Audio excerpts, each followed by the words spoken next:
प्रदेश के, जिला के, हल्का के सभी पदाधिकारीगण, आज के इलाहाबाद विधानसभा क्षेत्र की कार्यकर्ता की बैठक में आए हुए पार्टी के बहुत ही वरिष्ठ कर्मठ मेहनत कार्यकर्ता साथियों,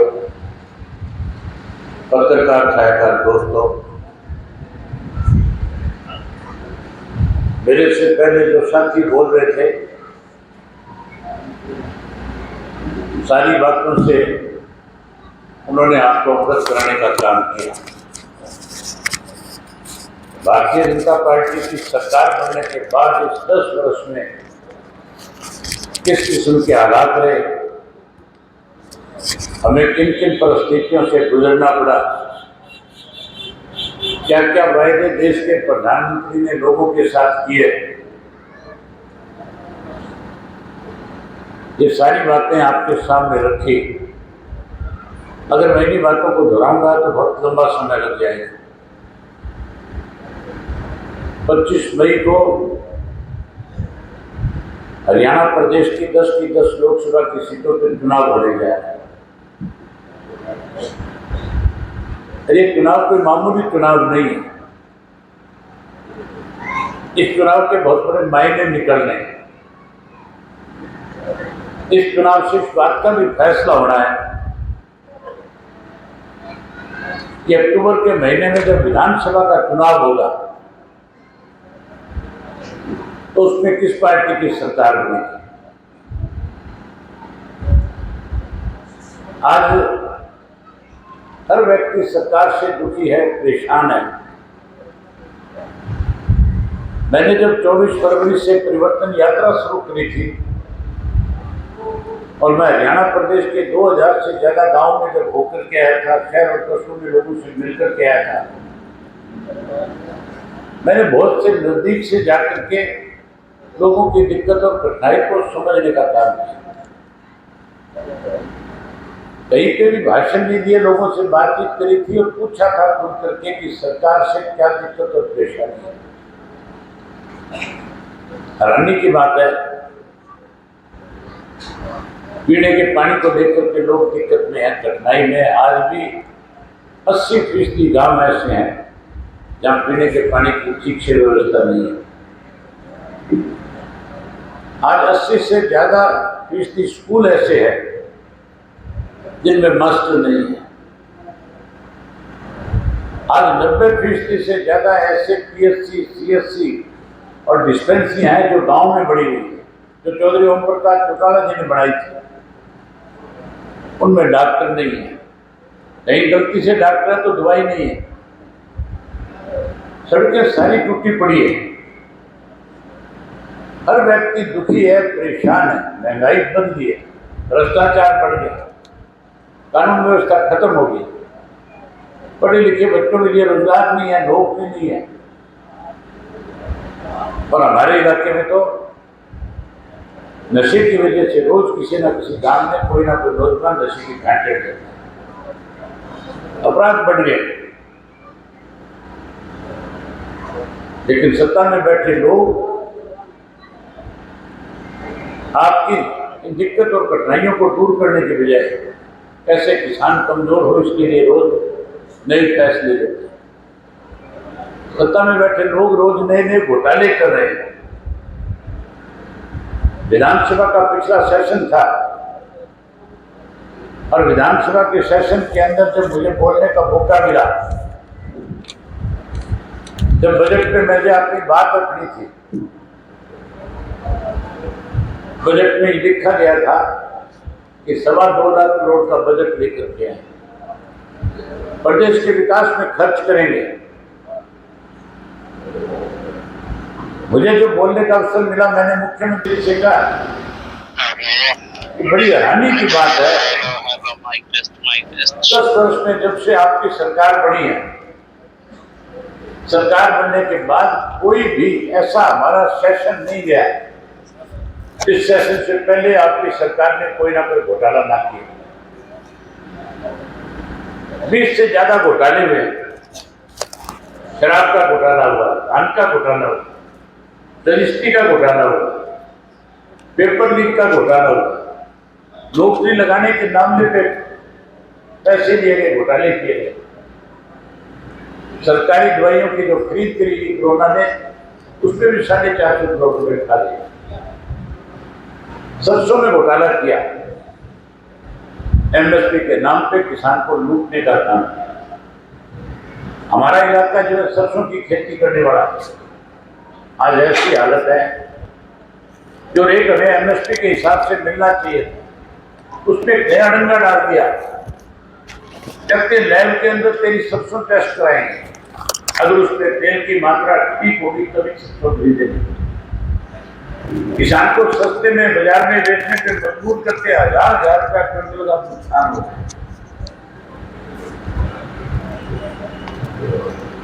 आज जहां साथियों, अब जब चुनाव आ गया, 400 पार की बात करते हैं, कहते 400 पार करेंगे। और 400 पार कहने का मतलब क्या है कि संविधान बदल देंगे 400 से ज्यादा अगर हमारे अंदर कर गया। ये देश को खत्म करना चाहते हैं। अगर आप चाहते हो कि ऐसे लोग जिस देश को बेचना चाहते हैं, जो देश को खत्म करना चाहते हैं, जो देश के संविधान को बलि चढ़ाना चाहते हैं, तो सत्ता से बाहर हो तो 25 तारीख को जिस तरह से किसान आंदोलन हर गांव के अंदर पंचायतें करी, बैठ करके छत्तीस जात के लोगों को एक साथ जोड़ने का काम किया। इस भारतीय जनता पार्टी की सरकार ने अनेक दफा ऐसे मौके इनके सामने आए कि हमारे आपस के रिश्ते खराब कर रहे हैं। बीजेपी की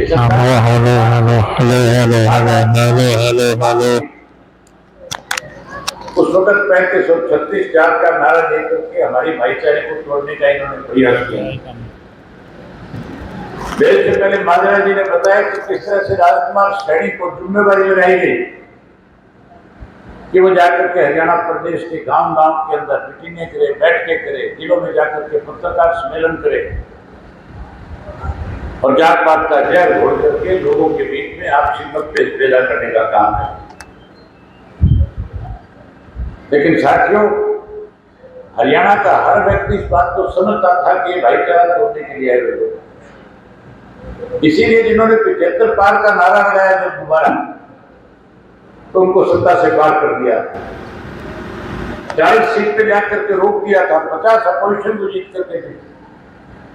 अपोजिशन के अंदर भी ऐसे लोग सभार्थी थे जिन्होंने लोगों की भावनाओं के साथ खिलवाड़ करने का काम किया, जिन्होंने आपकी इंडियन नेशनल लोकल पार्टी को कमजोर करने की साजिश रची। जहां चौधरी ओम प्रकाश चौटाला की पीठ में छुरा घोंपा, वही जिन मतदाताओं ने उनको वोट देकर के 10 सीटें जिताने का काम किया, उनके साथ भी उन्होंने बेईमानी करने का काम किया, उनकी भावनाओं के साथ खिलवाड़ किया और अपने स्वार्थ के चलते जाकर के भारतीय जनता पार्टी की गोद में बैठ करके दोबारा सरकार बना।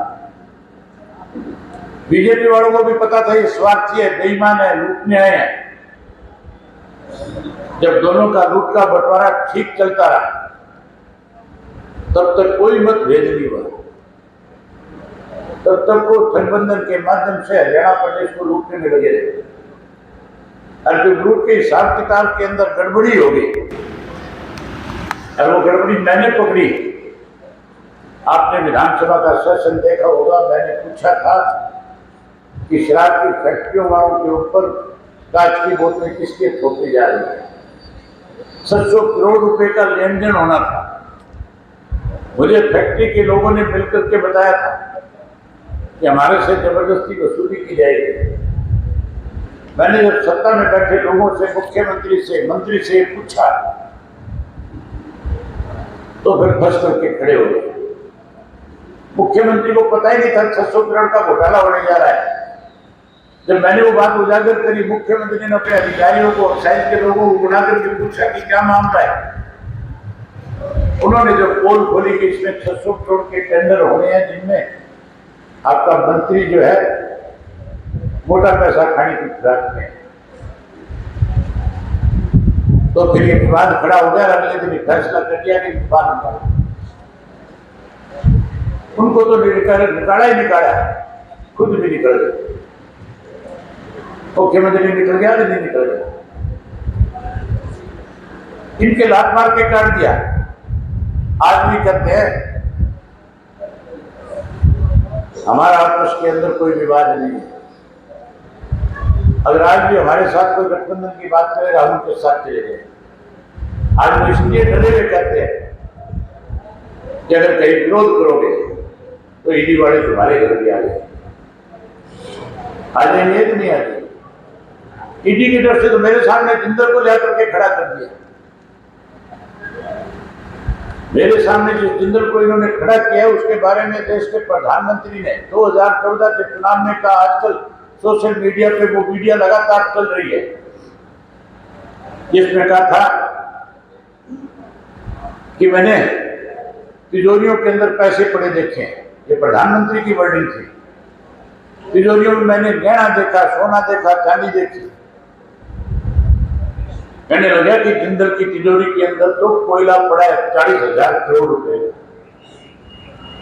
और अपने भाषण में कहता है कि जिस दिन हमारी सरकार बन गई, पाई पाई का हिसाब लेंगे, इन बेईमानों को जेल की सलाखों के पीछे भेजने का काम करेंगे। जेल की सलाखों के पीछे भेजने की बजाय पटका पहना दिया और एक वॉशिंग मशीन रखी हुई है, इन्होंने आज तक बीजेपी वालों ने अपने दफ्तर उसके अंदर डाल दिया। पहले बेईमान था, क्रोध था, जेल भेजने की बात की जा रही। 35 मिनट के बाद कोई लोग बोल करके आए, बात साफ हो गया और कह दिया जा जाकर के चुनाव में। कुरुक्षेत्र के लोगों ने फैसला कर लिया कि ऐसे कोई नूर की चमक को बिल्कुल खत्म करके भेजने का काम करें। ये जो आपके यहाँ से चुनाव लड़ा है, भारतीय जनता पार्टी का जो उम्मीदवार बन करके है डॉक्टर अशोक तंवर, ये भी मुझे आज से कोई 15-20 दिन पहले एक शादी में मिल गया था। हैरानी की बात है, पहले कांग्रेस में था, कांग्रेस छोड़ करके अपनी पार्टी बना ली, मोर्चा बना लिया है। जैसे उस मोर्चे में लोगों को शामिल करके पता नहीं कितना बड़ा युद्ध लड़ेगा। फिर टीएमसी में चला गया और टीएमसी में फिर आप पार्टी में चला गया और आप पार्टी से फिर भारतीय जनता पार्टी का पट्टा पहन लिया। तो शादी के दौरान जब मुझे मिला तो उन दिनों में इस बात को लेकर के चर्चा चल रही थी कि भारतीय जनता पार्टी किसको कहां से चुनाव लड़ाएगी। वो मेरे साथ ही बैठे हुए थे। मैंने पूछ लिया, तंवर साहब चुनाव लड़ोगे? कहने लगे पार्टी टिकट दे देगी तो लड़ूंगा। मैंने कहा अगर टिकट नहीं दी तो क्या करोगे? बोला फिर किसी और दरवाजे पे चढ़ा जाऊंगा।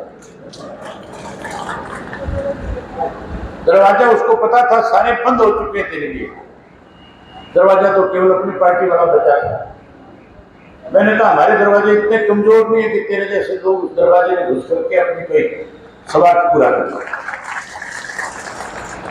इस भारतीय जनता पार्टी को ना तो कुरुक्षेत्र के अंदर कोई ऐसा इनका पार्टी का कार्यकर्ता मिला जिसे टिकट दे करके उस पर भरोसा जताया जा सके, ना इस बीजेपी को सरसा में कोई ऐसा व्यक्ति मिला और ना हिसार में मिला। मैं चौधरी रणजीत सिंह से कह रहा था ये बड़े बेईमान है, तेरे को भी सत्ता से बाहर करेंगे। चौधरी रणजीत सिंह कहने लगे नहीं नहीं ऐसा नहीं हो सकता, वो की वो कर दी। 7 महीने पहले विधानसभा से इस्तीफा करवा लिया, नहीं करवा लिया, मंत्री पद भी घोषित किया गया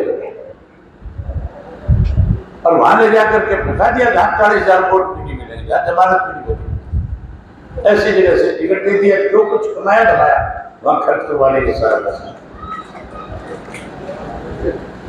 और रानिया वालों की मौज होगी, तुम्हारे भी साथ थोड़ी बहुत होगी नहीं होगी। रिश्तेदारों को तंग करते थे तुम्हारे, रोज थाने में खड़ा रखता था सब। अब जान छूट गई।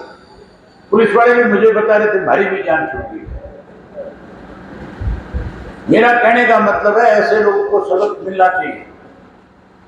और आपके सामने तो सीधा सा है, अगर सरसा की लोकसभा की सीट अपने जीतते हैं तो फिर मान के चलो आने वाले विधानसभा के चुनाव में इंडियन नेशनल लोकदल पार्टी सत्ता में आ जाती है। सत्ता में आने से कोई नहीं रोक सकता। क्योंकि कुरुक्षेत्र के लोगों ने मन बना लिया मुझे जिता करके भेजेंगे। सरसा की आज मैं 4 मीटिंगें पहले करके आए। धर्माणा की मीटिंग के अंदर उत्साह देखने वाला था। जिस टोहाना को मैं कमजोर मानता था, उस टोहाना के अंदर भी कार्यकर्ताओं का जोश अलग तरह का था। उसके बाद रतिया की मीटिंग करी।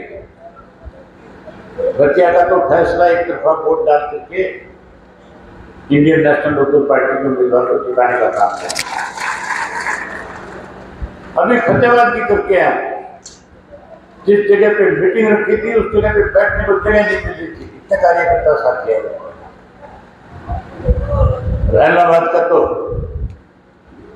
तुम्हारा हौसला अलग बता रहे। मैं आपसे उम्मीद करूंगा कि सबसे ज्यादा वोटों से इलाहाबाद से इंडियन नेशनल लोकल पार्टी का उम्मीदवार जीत करके आए। मेरे पास कम समय होगा, मैं तो शायद सारे गांव में नाश हूं, लेकिन आपकी जिम्मेवारी मेरे से भी ज्यादा बड़ी है।